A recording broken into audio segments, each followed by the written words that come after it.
Well, that's the Club of Champions. Welcome to Ghana's Youth President. Of course, this week we're talking about AGRIC. Well, Ghana is predominantly an agrarian economy based on the producing and the maintaining of crops and farmlands. But how far have we done where 46% of our population is engaged? Again, according to World Bank's report in 2017, some 20% has declined. Again, one thing we have to know is we cannot continue on this trajectory. It's one of the things we want to put to our young people. How ready are they to share their manifesto policies with us as far as agriculture is concerned? I want to ask you, are you voting at home? Remember, the code is *714 *13#. And that's where you get to keep your contestants accumulating points. And so all you have to do is to keep voting. My name is Kokulumo. I'll take a break. When we come back, I'll get to introduce our contestants, our judges, and of course the Speaker of Parliament. This is Ghana's Youth President. If you're ready, let's see you after this break.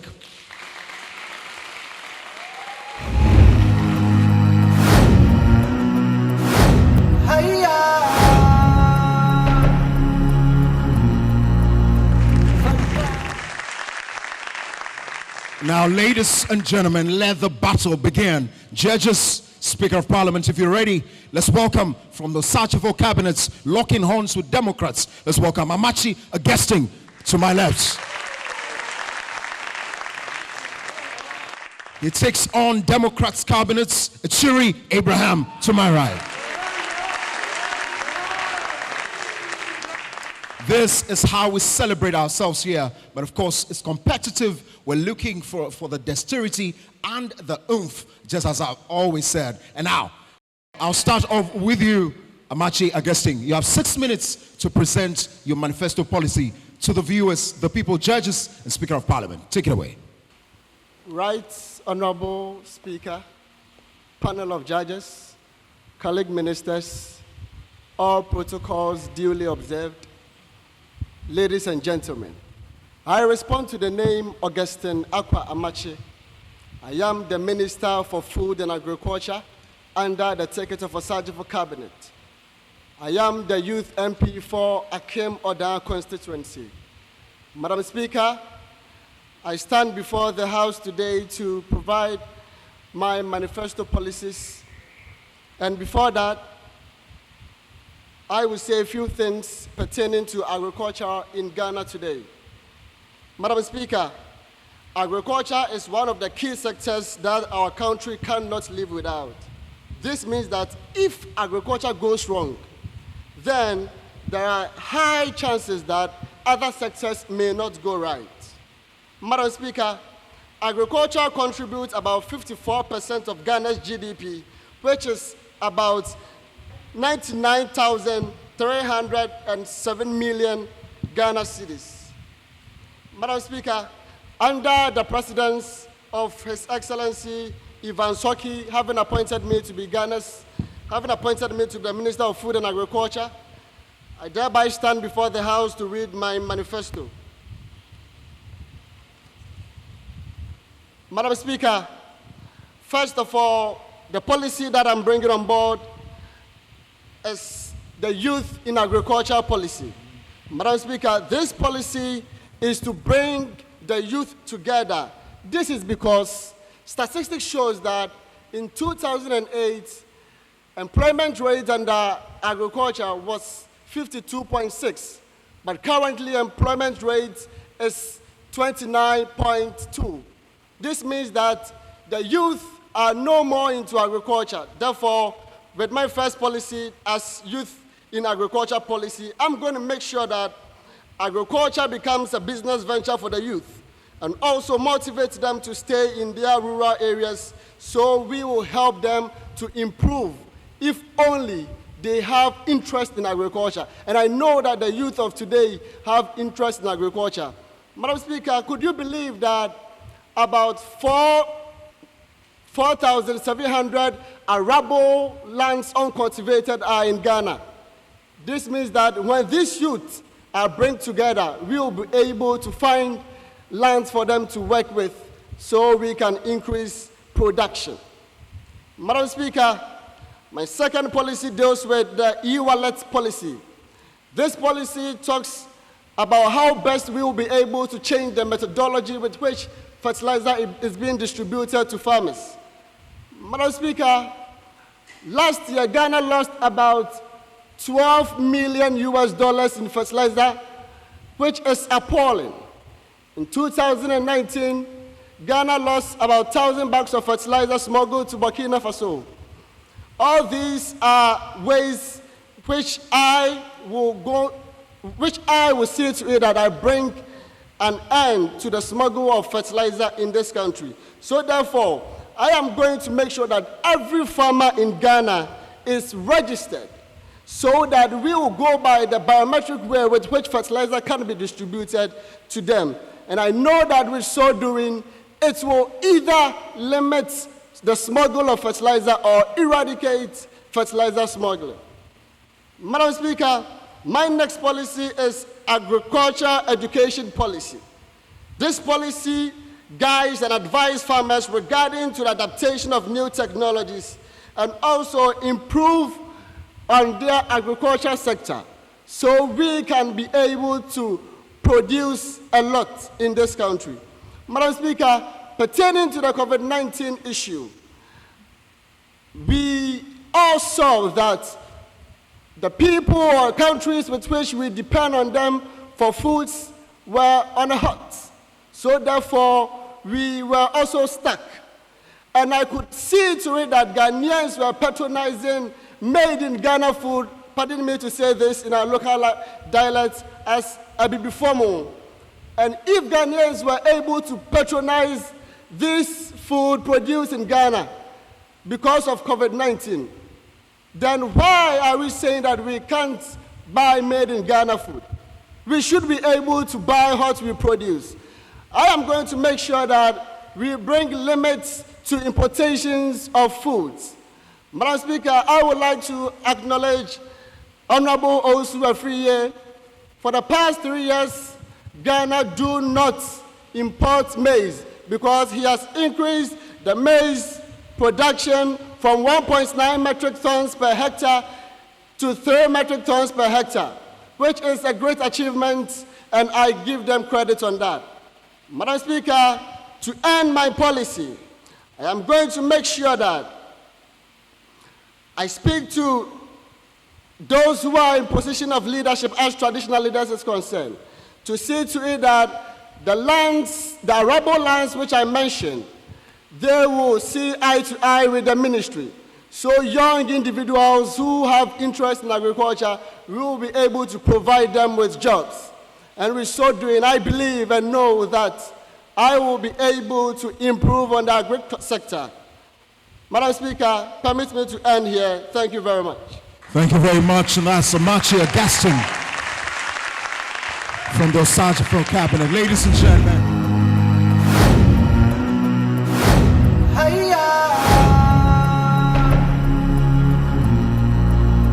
Ladies and gentlemen, let's now move to Democrats Cabinet's Achiri Abraham. You have 6 minutes to present your manifesto policy. Madam Speaker, Honorable Ministers of State, eminent judges, friends of the media, all protocol duly observed. I rise before Parliament this afternoon as a constitutional requirement with the name Achiri Abraham, the Food and Agriculture Minister for the vibrant Democrat Cabinet. Madam Speaker, as we are all aware, agriculture continues to be the anchor of Ghana's economy, with this sector accounting for about 40% of our export earnings and a major input into the manufacturing sector in a form of agribusiness. Madam Speaker, I would like to commend the current government for the introduction of the flagship program, Planting for Food and Jobs, with about 5 models running through, which has revamped the agriculture sector.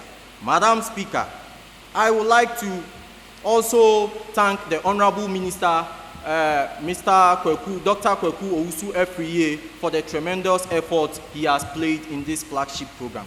Madam Speaker, as we are all aware, Ghana's full agricultural potentials has been untapped, and with the outbreak of COVID-19, It is a serious indication to Mother Ghana that there is the need that we take our agriculture sector very serious. Madam Speaker, under the able leadership of His Excellency Titi Jonah and myself as the sector minister, we have a vision of making agriculture the growth of the engine of growth and job creation in Ghana, and to also achieve the SDG goal number 2 of zero hunger.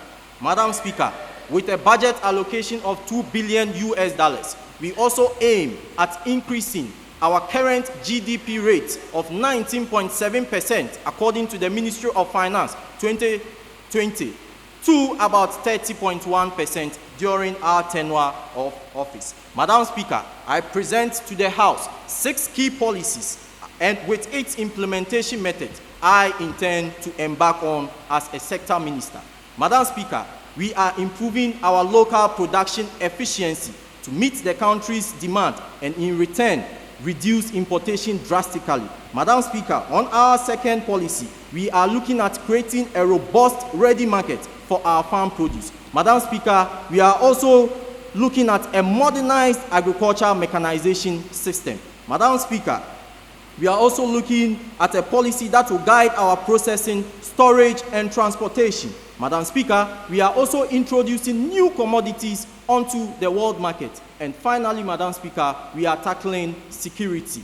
Madam Speaker, now onto my very first policy. The agriculture sector is lacking a lot, which has to do with investment. And by this, we are going to invest massively into the expansion of rice, tomato, sugar, and poultry to meet our local demand. To support this initiative, we are going to create government farms in all our constituencies, and in the long run, this is going to help improve on our production rates. Madam Speaker, by 2022, Ghana should be self-sufficient with a local production of about 1.5 million metric tons. Madam Speaker, out of these commodities, we are importing from countries like Vietnam, India, and Burkina Faso, and Ghana will be able to save about $1.2 billion from the importation of these commodities. If Nigeria has been able to ban the importation of rice and chicken in Nigeria, then Ghana can do better. In my capacity as the Food and Agriculture Minister, I would ensure that in a gradual process, we shall ban these commodities, the importation of these commodities. Madam Speaker, we are also going to introduce high-yielding, disease-resistant seeds and provision of fertilizers and agrochemicals for our farmers. Madam Speaker, we are going to institute the National Best Youth Farmer Award to make sure that farming is attractive to the younger ones. Madam Speaker, one district, one combined harvester with tractors to all rice farming communities. Madam Speaker, we are also going to introduce the drip system of irrigation farming practiced by Israel to support our one district, one dam. Madam Speaker, we are also going to provide insurance packages and incentives with capital to support our farmers through corporate societies and banks. Madam Speaker, on the very last on this policy, we are going to educate our farmers on proper packaging and branding of our commodities. Madam Speaker, to the next policy, a robust ready market for our farm produce. Madam Speaker, one challenging aspect of agriculture is a ready market for our farm produce. Most of our Ghanaian farmers are ready to invest, but they do not get investors to support them. Madam Speaker, we are going to expand our domestic and export markets. We are going to fully operationalize the one district, one farm, and add value to our raw materials. We are going to strengthen the Ghana campaign through our supermarkets and malls. Madam Speaker, on our agricultural modernization, modern agricultural mechanization, we are going to invest $250 million to empower Apostle Kojo Safo Kantanke's firm to produce most of our farming machineries. We are also going to introduce the agricultural robotics and automation, where most of our farmers will be able to use drones for spraying and sowing. Madam Speaker, on our processing and storage, Ghana is losing about 600 million worth of food as waste due to inadequate storage facilities and poor road networks. By this, funds have been secured to provide 10 cargo trains from Sky Airlines China to transport most of our farm produce. We are also going to provide tricycles to about 500 farmers through a public-private partnership. Madam Speaker, Ghana is blessed with a lot of natural resources. We shouldn't depend on only cocoa. Madam Speaker, we are going to expand our production on cashew, palm plantation, coffee, salt, shea nut, and cotton. Madam Speaker, on our security, we are going to ensure that... All right, and that's 6 minutes.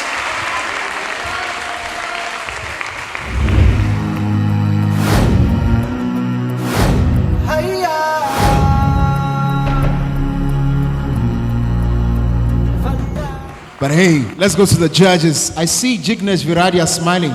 Do I take it that you're impressed? Let's start off with Amachia Guesting's presentation. And so what are your comments and questions? Well, the policies were quite elaborative. So what are your policies or what are your concerns in terms of those? Thank you very much. Well, I believe that agriculture is the best weapon against hunger and poverty.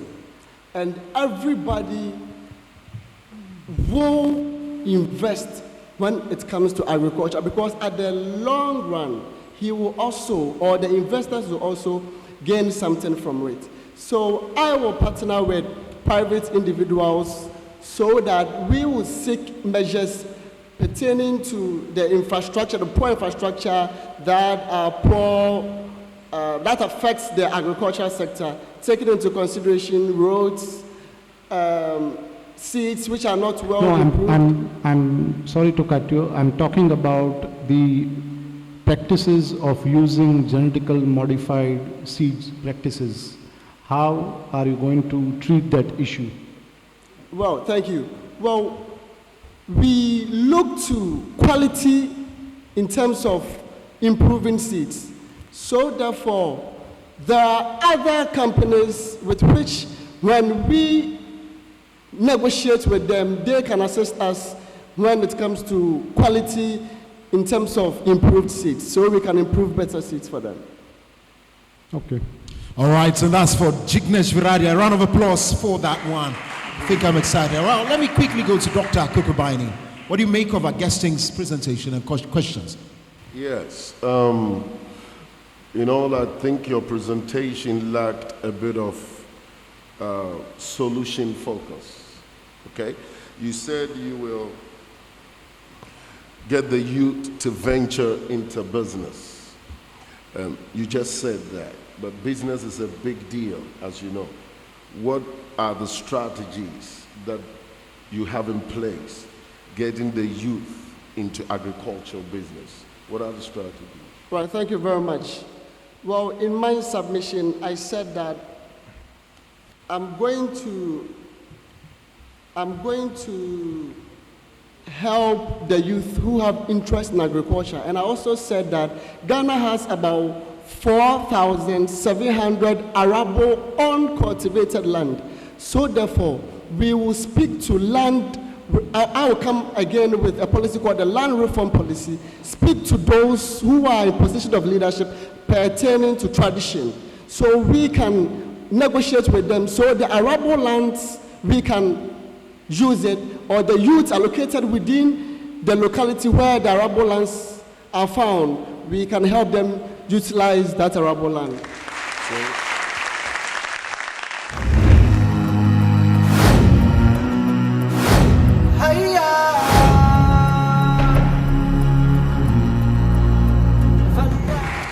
Let's move quickly now to Achiri Abraham from Democrats Cabinet. Let me start off with you, Dr. Kukubaini. What are your questions? I liked your presentation and the content was rich. Still, I have an issue with solutions. I was looking for more creative and innovative ideas, all right, to bring the growth of agriculture to where we expect it to. You said that you will do what you term it as local production efficiency. Okay. Do you have a technology in place? What kind of infrastructure strategy to be able to bring this production and make it effective? What are your plans to make production effective? I did not hear that. Okay, thank you very much. As I said earlier on, we are going to improve our local production. Currently, How? let me take rice as an example. We are spending 331 million US dollars to import rice from Vietnam and Thailand. And we have a deficiency of about 556,232 metric tons.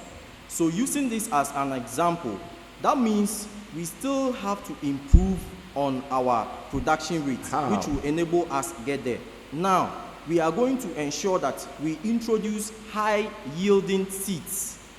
We are also going to ensure that we staff our farmers with extension officers who will be able to support our farmers with modern methods of farming. Some of our farmers are still adapting the old ways of farming. So now, with a high-yielding improved seed, for instance, if let's say you are using a hybrid seed to farm, you understand, as compared to that of the local one, what is going